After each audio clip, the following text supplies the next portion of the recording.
Iginiit ni Pangulong Ferdinand R. Marcos Jr. na hindi kasalanan ng consumer ang pagkakaroon ng system loss. Kaugnayan sa kanyang hiling na tanggalin ang system loss sa singil sa kuryente na ikinatuwa naman ng marami nating kababayan. Ang detalye sa report ni Elijah Canlas. Harap-harapan ngayong pinapasan ng karinderya owner na si Rona ang halos pagdoble ng kanyang bill sa kuryente. Kaya naman, malaking ginhawa para sa kanya ang panawagan na alisin ang system loss charge sa buwan ng bayarin. Liliit yung aming bill, madadagdagan yung puhunan namin. Okay naman, malaki rin naman ang at least mababawasan yung mga bayaran pa namin. Panahon na para tanggalin na natin ang systems loss na pinapasa sa consumer. Pinapasa ito sa consumer at kinakarga sa bill na pinapatungan pa ng value-added tax. Hindi naman kasalanan ng consumer kung bakit nagkaroon ng systems loss. Isinulong ang hakbang na ito matapos hilingin ni Pangulong Ferdinand R. Marcos Jr. sa kanyang ikalimang State of the Nation Address na amyendahan ang Electric Power Industry Reform Act o EPIRA. Ang EPIRA ay batas na ipinatupad noong 2001 upang pamahalaan at isaayos ang sistema ng generation, transmission at distribution ng kuryente sa buong bansa. Sa ilalim ng kasalukuyang sistema, ang system loss charge ay ang singil sa nawawalang kuryente habang dumadaloy sa mga kable mula sa mga planta, dulot ng teknikal na pagkaantala o ilegal na koneksyon na gaya ng mga jumpers. Kahit hindi ito direktang nakonsumo, ito ay ipinapasa at pinapabayaran sa mga regular na consumer.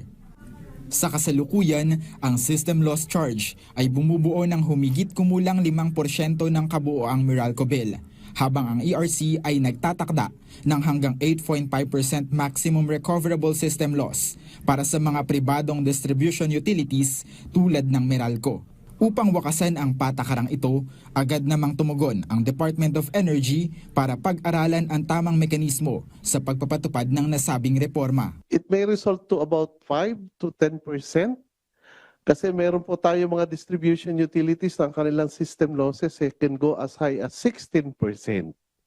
Yun po yung ano natin. So nakikita po natin immediate yan is save tayo sa 5 but it can go as high as 10% per kilowatt hour. Binigyang diin din ng kagawaran na hindi dapat ang taong bayan ang nagbubuhat sa lapses ng mga distribution utility at electric cooperative. Kasi dapat naman yung mga pilferage na system loss, dapat hindi naman bayaran ng iba na nagbabayad.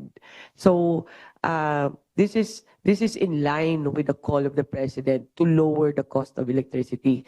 Kasi ang inefficiency ng isang electric co-op o distribution utility, dapat hindi po nako-compensate ng mga taong nagbabayad ng electricity. Gayunpaman, inamin ng DOE na maaaring tumagal pa ng hanggang 1 taon ang ganap na implementasyon nito dahil sa kinakailangang pagpapalit ng mga kagamitan ng mga kooperatiba. I would say before the next SONA, 1 year. Hindi kasi ganun kadali lang na we can issue policies, Alvin, but the implementation side of the electric co-ops they have to purchase some new equipments, mga ganun. So it will take time talaga. Ayon naman sa pahayag ng Energy Regulatory Commission o ERC, suportado nito ang panawagan ng Pangulo at nakahanda silang makipagtulungan sa Kongreso at sa DOE para sa pagpapatupad ng reforma. Nagpahayag din ng kahandaan ang Manila Electric Company o Meralco na makipagdiskusyon sa pamahalaan para talakayin ang magiging epekto ng pagtatanggal ng system loss charges sa operational sustainability ng mga distribution utilities sa bansa.